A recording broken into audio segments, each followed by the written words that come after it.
Hola, mis queridos hermanos, que la paz de nuestro Señor Jesucristo esté con ustedes. Hoy quiero hablarles de Levítico 10, del 1 al 20. El título de esto es Dios es fuego consumidor. Encendido. Modo UE.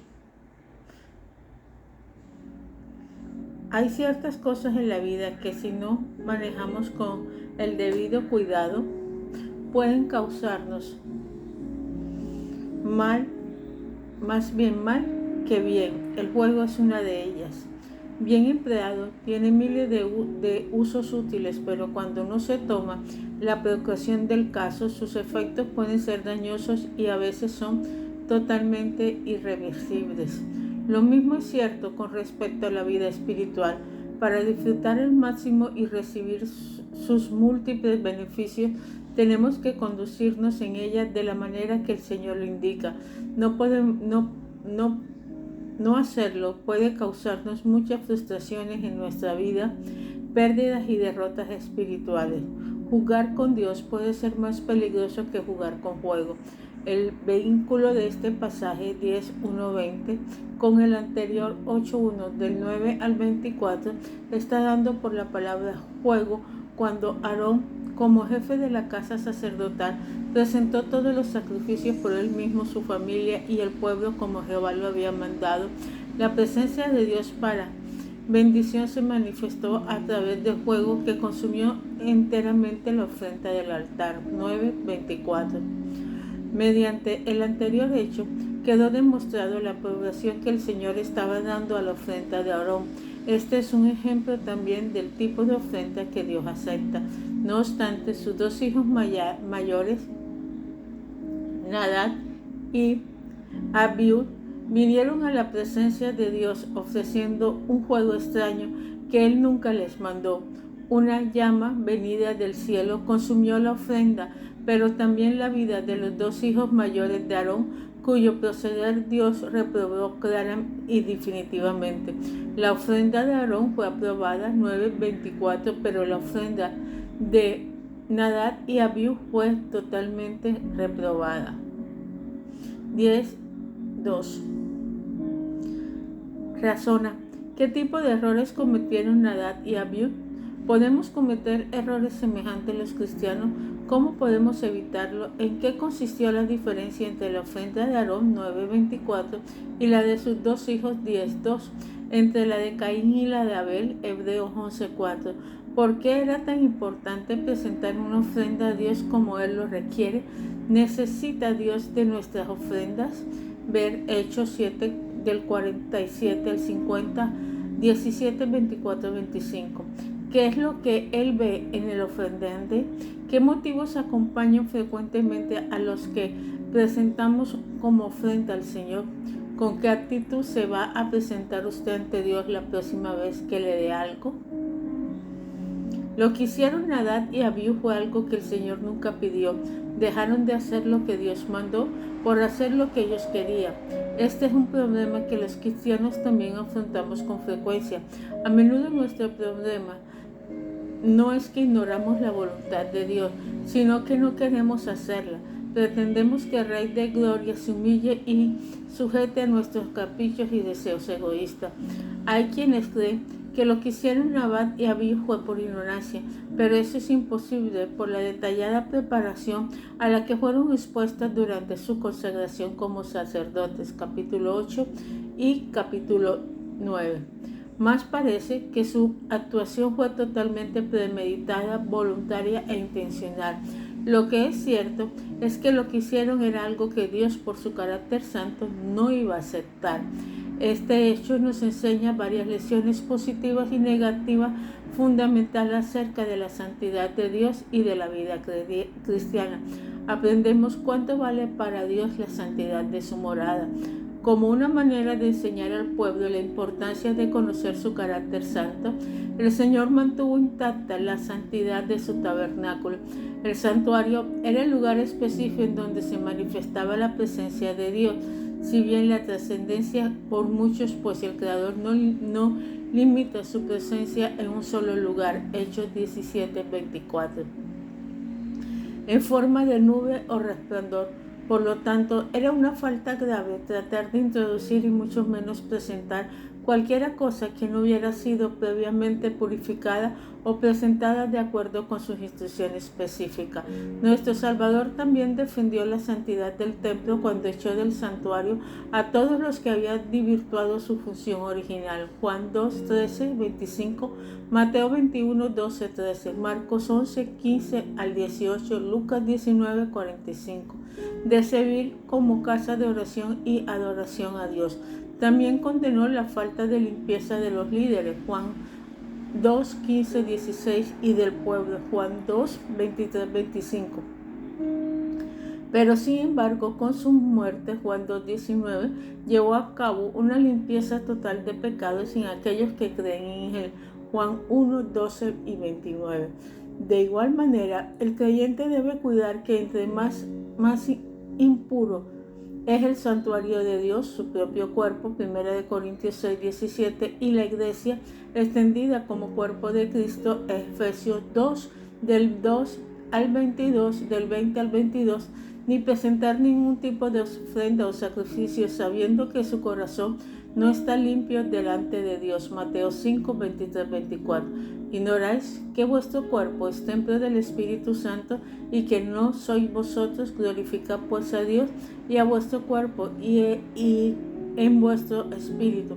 Aprendemos que la finalidad de las leyes sobre los sacrificios y la consagración del sacerdocio es conocer la santidad de Dios.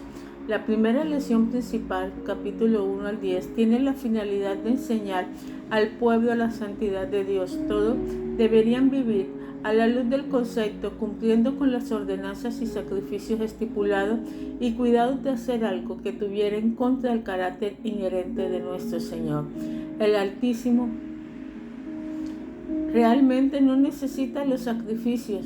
Compararse con Amos 5, 21, 24, Hechos 17, del 24 al 25, ni le hace falta nada. Dios no tiene en absoluto vacíos o carencia. Los paganos creían que saciaban el apetito de sus dioses con sangre y la carne de las víctimas, especialmente si éste era humano. En la actualidad existe una creencia similar en la iglesia romana.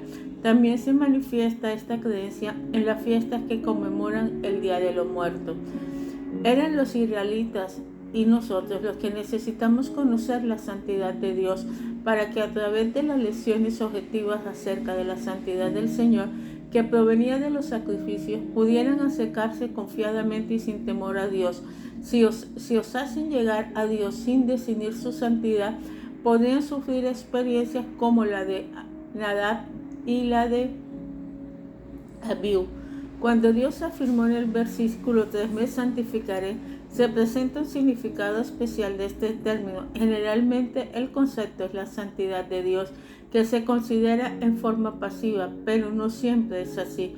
También Él se santifica cuando activamente paga a los hombres el salario de sus malas obras. Ezequiel 28, 22. Se aprecia que Nadab y Abiú no captaron el tema, la tomaron a la ligera o no lo entendieron con su cabal significado. Por eso Dios afirma que en los que se acercan a mí santificaré.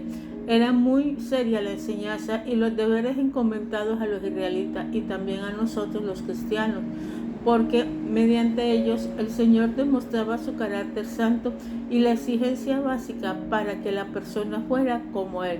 11, 44, 45, 19, 2, 20, 26 y 1 de Pedro 1, 16.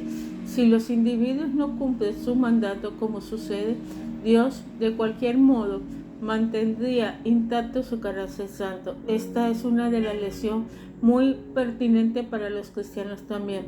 Recordemos que somos responsables de dar cuenta de nuestros actos al Padre y que hoy, igual que siempre, Él quiere que celosamente vivamos de acuerdo a su carácter.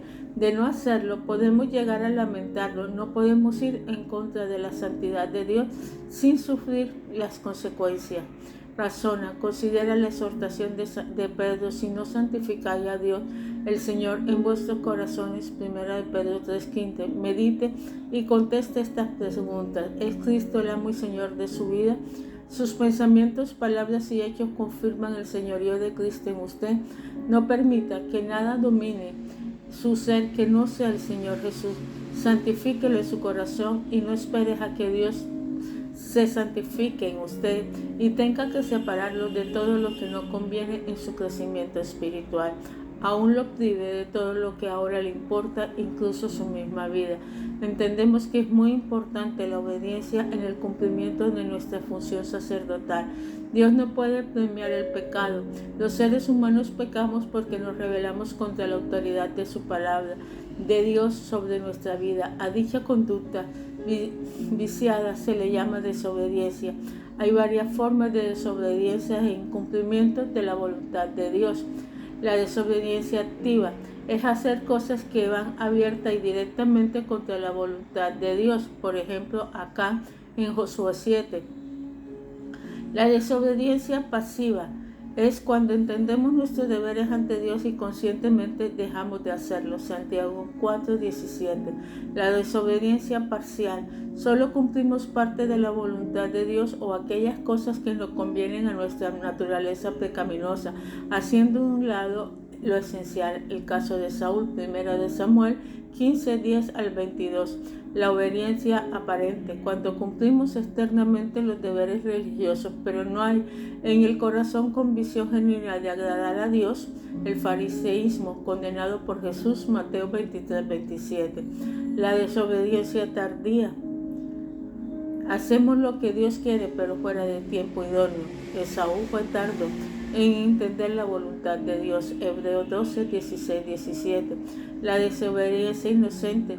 Decidimos que actuar por mal ignorancia, aunque es posible que no ofenda a Dios o al prójimo inconscientemente, como lo hizo Pablo en algún momento de su vida. 1 de Timoteo 1:12-13. Normalmente no es así. Además de la ley, no nos examina de la responsabilidad por nuestros actos. La desobediencia deliberada, cuando por falta de voluntad, fe o por engañarse a uno mismo, se incumple la voluntad de Dios. A menudo se manifiesta cuando nos excusamos diciendo: es que no puedo evitarlo o no me queda otra salida. Era lo mejor para todo. Esto forma aún más ingrata de este tipo de desobediencia es cuando se responsabiliza a otro por algún pecado cometido. Por ejemplo, cuando Adán cobardemente culpó a Eva. Génesis 3:12.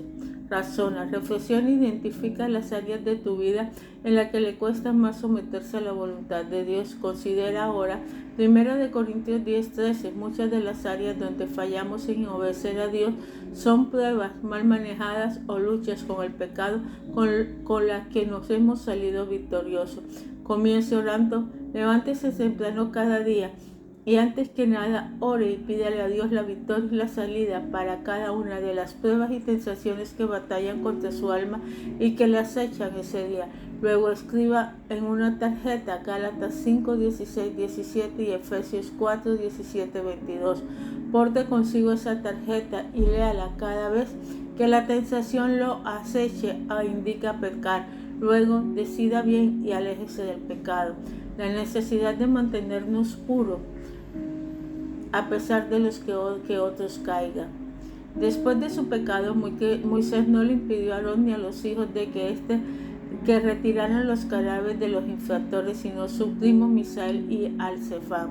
4:5. Una de las exigencias de la ley era no tocar ni un cuerpo muerto de persona o animal, so pena de quedar contaminado y excluido temporalmente de la consagración israelita, para lo cual debían purificarse antes de volver a ingresar a ella. Al sacar los cadáveres afuera del campamento, era oprobio y señal clara de que los individuos habían pecado. 10:4 del 4:5 y 24:23.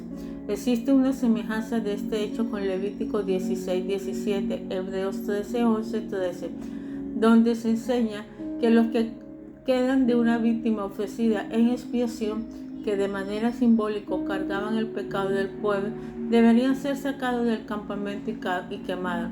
Aarón y sus hijos no deberían mostrar un duelo por la muerte de sus familiares. Esto era así para confirmar que Dios estaba en lo correcto al haberlos matado. Además, puesto que no deberían tener contacto con nada relacionado al tema de la muerte. 21.1. Deberían dejar a otros hacerse cargo del funeral. Esta relación no debe considerarse inhumana. Es una forma de mantener puro, es apoyando lo que Dios hace para confirmar y proteger su santidad.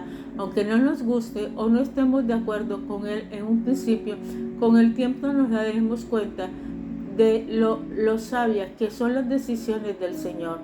Los sacerdotes tampoco tenían autoridad divina para salir del tabernáculo a escuchar o mitigar la pena. El pueblo se debía expresar el duelo. De no obedecer las dos anteriores indicaciones, Aarón y los hijos que le quedaban correrían la misma suerte de Nadab y Abiú. Una razón de esta orden es porque el aceite de la unción de Jehová está sobre vosotros. Aparentemente, si salían del tabernáculo en ese momento, estarían lesionando o invadiendo de alguna manera su unción o consagración para el ministerio sacerdotal. Dios quería que permanecieran en su lugar y siguieran haciendo sus tareas habituales. Los eventos que rodearon la muerte de Nadab y Abiú, además de ser un ejemplo de lo que los creyentes no debemos hacer, nos deja valiosas lecciones. Muchas personas pretendemos justificar nuestro mal proceder ante Dios. Errar es de humano. Todos nos equivocamos alguna vez. Nadie es perfecto. El mejor cocinero se le sale un tomate entero. Todas estas son excusas que de poco sirven para justificar nuestra conducta errónea delante de Dios. El creyente sabio que entiende el valor de mantenerse puro, 2 Corintios 7:1, 1 Corintios 10:12, 1 Timoteo 5:22, no procede así. Aarón y los hijos que le sobrevivieron entendieron bien la lección, comprendieron lo que implicaba su servicio al Señor de los ejércitos. Esta historia nos enseña además que pertenecer a un hogar cristiano, a una familia pastoral, no nos da ninguna ventaja ante Dios. Los hijos de Aarón tenían el privilegio de presentar a la familia encargada del ministerio y culto irrealista. No obstante, ellos, igual que nosotros los cristianos, somos igualmente responsables de hacer lo que le agrada a Dios, ser buenos mayordomos de nuestros deberes y portarnos como discípulos obedientes. Si no lo hacemos, podemos echar a perder nuestra vida. La característica común de todos los hombres y mujeres de fe es la obediencia a Dios. La de los impíos, la desobediencia. ¿Cuál le caracteriza a usted? Nuestros pecados ofenden a Dios, lesionan nuestra comunión con Él y el testimonio y la vida del pueblo de Dios. Es bastante claro en este relato que el pecado es algo intolerante para el Señor. El siervo de Dios, todos los creyentes no deben dudar ni por un instante que el pecado es un atentado contra la santidad del Rey soberano y que no queda sin consecuencias. Las transgresiones de Nadab y Abiú provocaron que Jehová se santificara. Esta expresión en cierto caso se usa en la Biblia para dar a entender que el Altísimo exalta su carácter santo a través de los juicios y destrucción del mal.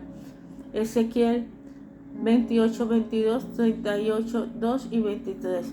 A veces las consecuencias del pecado pueden provocar daños irreversibles en nuestra vida.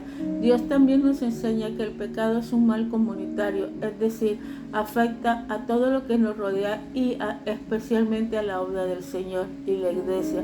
Además lesiona testimonios y vida del pueblo de Dios porque la ira divina puede caer sobre toda la comunidad si no se erradica el mal. Josué 7, Apocalipsis 2:5. La santidad no proviene de cumplir ritos, sino de mantener puro la vida cristiana.